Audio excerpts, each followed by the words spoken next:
Welcome to the Hindu Daily. We are launching into a deep dive today across 8 distinct sources, and we're navigating some really complex fault lines, both conceptual and physical, that are defining policy right now, globally and at home. That's right. We've got everything from critical editorials on migration to, well, the search for dark matter. And even eyewitness accounts of historical trauma that have been overlooked for decades. So our mission here is to distill the insights you need and to do it quickly and thoroughly. Okay, let's just jump right in, starting with the politics of movement. At its heart, citizenship seems so simple, right? It's tied to territory, you live somewhere, you vote there. Simple on the surface, yeah. But both global and domestic migration are causing what one source calls a profound conceptual drift. It's leaving governments scrambling. So to get us started, what's the sheer scale of this movement we're even talking about? Well, what's so fascinating here is the velocity of the change. Yeah. You know, the proportion of international migrants compared to the global population, that's actually pretty stable. But the sheer absolute number, that's nearly doubled in just 3 decades. Doubled. We're talking about a jump from about 154 million people back in 1990 to well over 300 million by the middle of this year, 2024. Wow. And crucially, that growth rate is faster than the overall global population growth. So it's not just that there are more people, it's that people are more mobile. And that mobility, that struggle to keep up, Mm. it almost always manifests as political tension. We see this rise of, nativist populism. Absolutely. When the foreign-born resident population goes up sharply, so does the political anxiety. You see it in places like Australia, where it's, 31 to 32% of residents born overseas? Or the UK, which has climbed to around 16%. Exactly. And in both the U.S. and here in India, this translates into this really sharp political concern over the influence of so-called alien voters. That's right. And that political pushback, it isn't just external. We're seeing it drive these really deep regulatory responses, even within domestic systems. Like with the Election Commission here. Precisely. Take India's Election Commission, the ECI. Sure. They're undertaking this huge project called the Special Intensive Revision, or SIR, of electoral rolls. Okay, sir. And what is that trying to fix? Well, they told the Supreme Court that rapid urban migration, a family moves from Bihar to Maharashtra or Kerala, it's leading to frequent double entries in the voter lists. The SAR is this really heavy-duty process where they scrub those lists clean. So it fundamentally changes where a citizen is allowed to vote. Exactly. And that has massive, massive implications for the states that are receiving all these migrants. And this anxiety, it's not just about voting, is it? It extends right into the labor supply. Oh, completely. We see wealthy countries all over the world relying more and more on temporary worker categories. Think of the H-1B visa or the GCC sponsorship model. It's a way to get labor. Without granting permanent political identity. Or rights. They want the workforce, but they want to deny the full political responsibilities that come with citizenship. And this brings up a fascinating point about internal borders, too. That population shift is literally remaking regional politics in real time. It is. I mean, look at Mumbai. Marathi speakers are now under 40% of the population. While Hindi speakers are. Approaching 30%. And this demographic reality has, for all intents and purposes, defanged that kind of hardline regional nativist politics.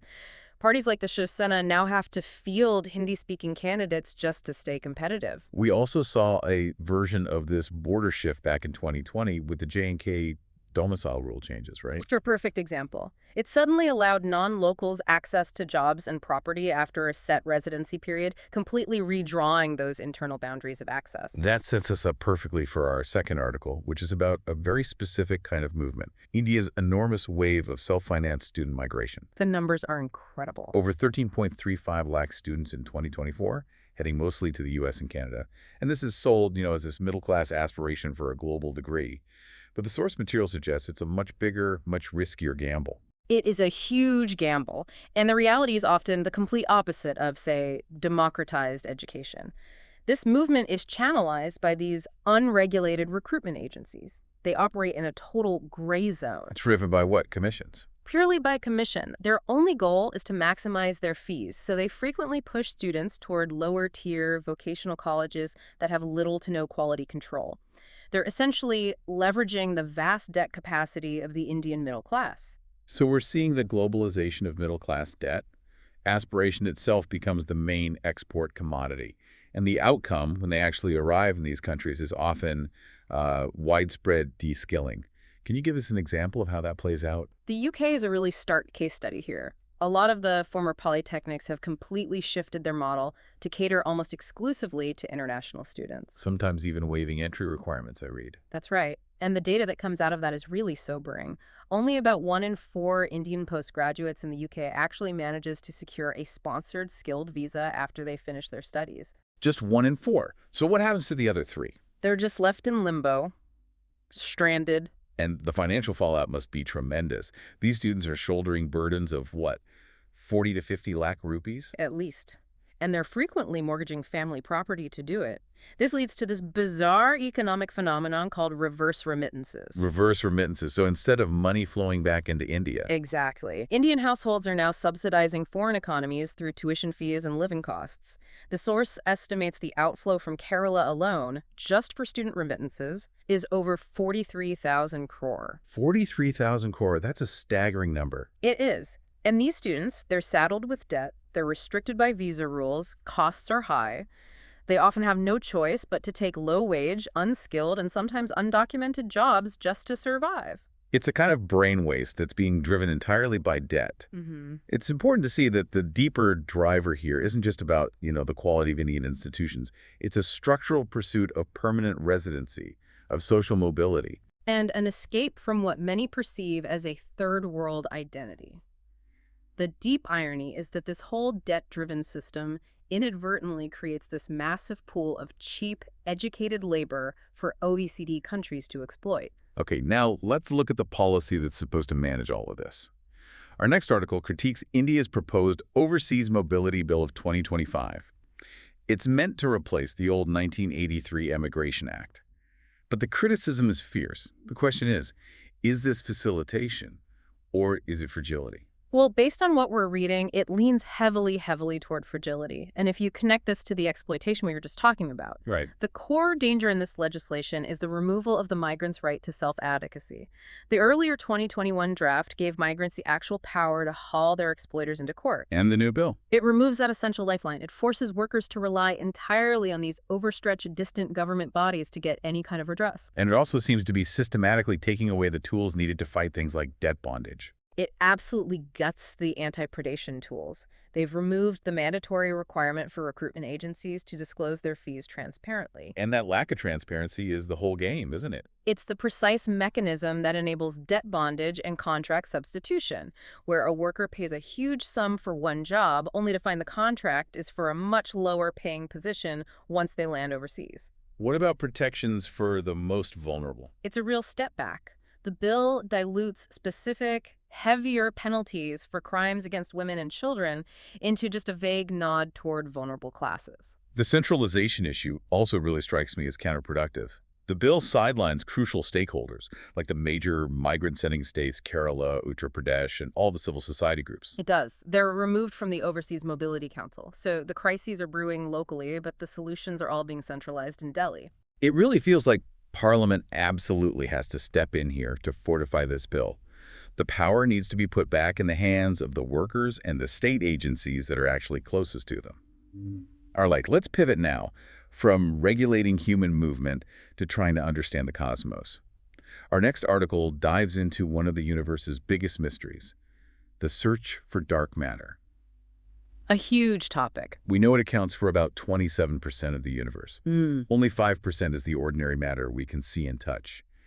Where did this idea of missing mass even come from? The search really began way back in the 1930s with an astronomer named Fritz Zwicky. Right. He was observing galaxies in the Coma cluster, and he noticed something very strange. They were rotating way too quickly. Too quickly. What does that mean? Well, based on the amount of visible matter, the stars and gas he could see, those galaxies should have just flown apart. There wasn't enough gravity to hold them together. So Zwicky deduced there had to be something else there. Exactly. Some hidden, unseen mass providing the extra gravity needed to keep them intact. He's the one who called it dark matter. And since it doesn't interact with light, the leading hypothesis has centered on these things called WIMPs. Weakly interacting massive particles.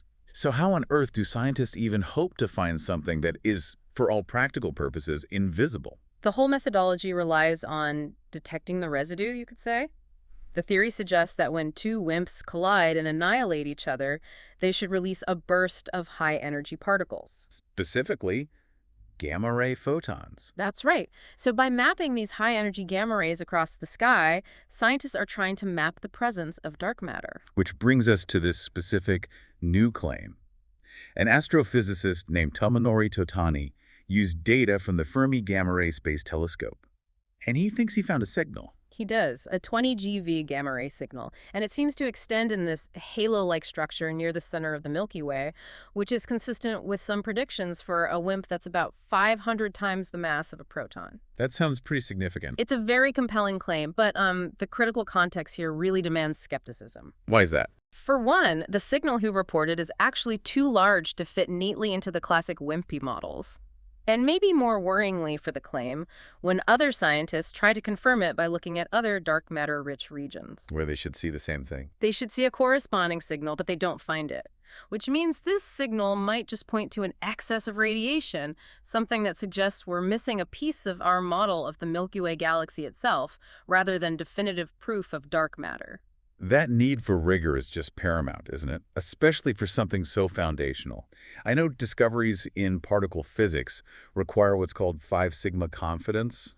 Can you just clarify what that means for our listeners? Sure. A 5 sigma result is the absolute gold standard for discovery. It means the statistical chance of that signal being just a random fluke or noise is less than 1 in 3 million. 1 in 3 million. So that's the bar. That's the bar for claiming a true discovery. Now, the sources note that Totani's claim is over 5 sigma, but, and this is a massive caveat, that's without accounting for the modeling uncertainty. So it's not a done deal. Not at all.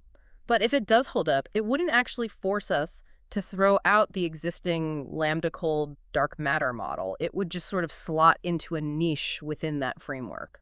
It's fascinating. We've seen how regulatory power tries to define the rights of people, and how science tries to define the unseen universe. And that challenge of definition holds true even when we look at, physical nature. Like the Supreme Court's work in defining and regulating mining in the Aravalli range. Why is this nearly 2 billion-year-old mountain system so ecologically vital for India? The Aravallis are so much more than just old rocks. They function as a critical, really an irreplaceable ecological barrier. A barrier against what? They physically prevent the shifting sands of the Thar Desert from spreading eastward into places like Haryana and Uttar Pradesh. They're also crucial for sustaining major river systems, and, maybe most importantly, they're the primary system for recharging groundwater in a very, very highly populated region. But the crisis there is real. I mean, excessive quarrying, much of it illegal, for stone and sand has caused incredible ecological destruction. And that leads directly to deteriorating air quality and plunging groundwater tables. So the Supreme Court acted, pausing fresh mining leases. But the first bureaucratic hurdle was just defining what is the Aravalli range. Because different states were using different criteria. Exactly. Yeah. Completely inconsistent criteria. So this is where the legal definition became incredibly contentious.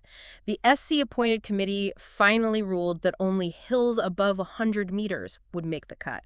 Just arbitrary height threshold. It's a seemingly arbitrary threshold, and it immediately drew objections. The amicus curiae, the neutral legal advisor to the court, he worried that this definition was far too narrow. And that could open up smaller but still vital hills to rapid mining. Precisely. It could compromise the integrity of the whole system. So what was the counter-argument? How did they defend the 100-meter line? Well, the additional Solicitor General argued that previous definitions, like the ones used by the Forest Survey of India that relied on these complicated slopes and buffers, would have actually been less inclusive. They might have excluded even larger, more ecologically important areas.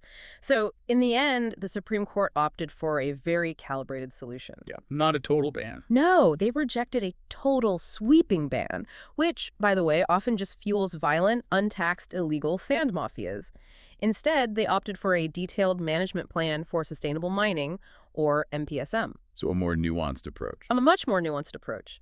This plan strictly demarcates prohibited areas versus regulated zones, and it works in tandem with the ongoing Aravalli Greenwall project. Let's shift our attention now to a geopolitical flashpoint in Southeast Asia. This next piece is about the renewed Thailand-Cambodia border clashes. They escalated very severely to Thai airstrikes back in December, even though there was a U.S.-brokered truce that was supposed to hold. This is just a textbook example of a colonial hangover. The dispute comes from colonial-era treaties from 1904 and 1907, which left huge sections of the 817-kilometer border completely undemarcated. And the main flashpoint is the Priya Vihar Temple. The 11th century Priya Vihar Temple. And while the International Court of Justice has ruled that the temple itself belongs to Cambodia, the entire surrounding border area remains heavily contested by both militaries. Now, previous mediation efforts, like by Asan back in 2011, they just failed. They did, primarily because Thailand has consistently resisted any third-party involvement. They've always preferred bilateral talks. So what changed in 2025 to finally force an unconditional ceasefire? The decisive factor was overwhelming external economic pressure from their single largest customer, The United States. the United States. Following intense fighting in July, U.S. President Trump threatened a devastating 36% tariff on all exports to the U.S. And that economic hammer worked. It worked immediately. It led directly to the unconditional ceasefire just a few weeks later. It was pure economic leverage, achieving what decades of diplomacy couldn't. Which really speaks volumes about how global economic dynamics can just trump these persistent historical and diplomatic failures. It does, but the path forward is still incredibly difficult. I mean, it requires joint demining operations, which are essential for security, and establishing reliable military communication channels.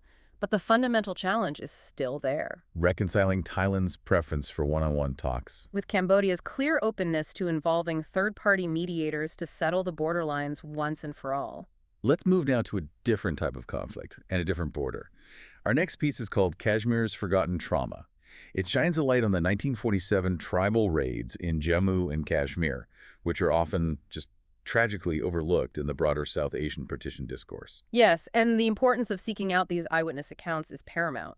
The official history books really haven't captured the full humanitarian catastrophe. What are some of the key accounts? Well, the sources highlight Krishna Mehta's Kashmir 4748, which really captures the sudden collapse of civil administration in Muzaffarabad and the immediate terror that followed. And similarly, Amarnath Saraf's Rajouri remembered documents the massacres and insists on the essential dignity of recording the names of the dead. Making sure they aren't just erased from the record. Exactly. The sources also focus on the experience of what they call the invisible minority. Who are they referring to? They're referring to the Sikhs of J&K, a community that was deeply rooted across the entire region. But after the rupture of 1947, they became politically peripheral. Their experiences, their stories of violence and displacement were just largely excluded from the dominant historical narratives. And we have this powerful, just heart-wrenching testimony of Sardar Dalip Singh Deepak. He's 96 now, one of the last living witnesses to those initial events. His story really is the human center of this tragedy. He was orphaned overnight, October 22, 1947. Tribal fighters invaded. His mother was shot at their doorstep, and around 300 Sikhs were killed in his immediate area. That testimony just underscores the sudden and brutal nature of it all. It just shattered communities overnight. Absolutely. But the article also points out a critical historical consequence of their suffering.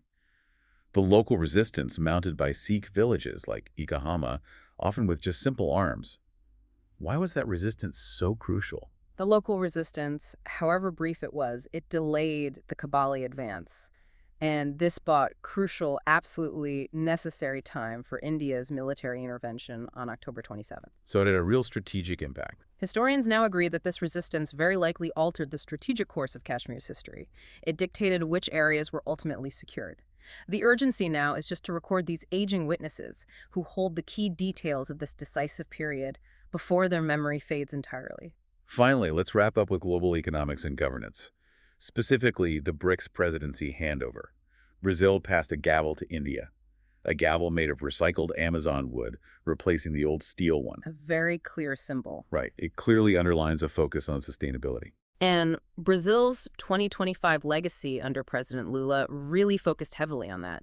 Sustainability and inclusive development, measured specifically by the impact on the everyday life of people. And what did that look like in practice? Well, they pushed forward key declarations on the governance of artificial intelligence. They established a framework for climate financing, and they fostered a partnership aimed at eliminating socially determined diseases within the bloc. And yet, they were operating under this constant external pressure. Constant pressure. U.S. President Trump threatened these massive 100% tariffs against any country perceived to be undermining the dollar. And that was implicitly targeting BRICS members like India over defense purchases from Russia. But despite that pressure, the ideological foundation of BRICS seems to remain firm. Very firm. Brazil's President Lula was openly critical of the existing global financial architecture. He specifically called the structures of the World Bank and the IMF a reversed Marshall Plan. Reverse Marshall Plan. Yes. He argued that these institutions effectively force emerging economies to finance the developed world, and that's what drives the push for economic autonomy through the New Development Bank, which remains absolutely core to the BRICS mission. So what's India's approach for its 2026 presidency? It's being framed as continuity and consolidation. It rests on 4 key pillars: resilience, innovation, cooperation, and sustainability, all while aiming to fully integrate the newly expanded 11-member grouping. We've really ranged widely today. We have. We've covered everything from defining the physical boundaries of the Aravallis to searching for the abstract boundaries of dark matter. It really shows how governance struggles to keep pace, both on the ground and in these conceptual spaces of citizenship and global finance. Indeed. Which leaves me with a final thought for you to consider. If migration, both internal and external, is fundamentally remaking political representation, and we see that in the ECI's Special Intensive Revision exercise, we see it in the dramatic rise of foreign-born populations globally.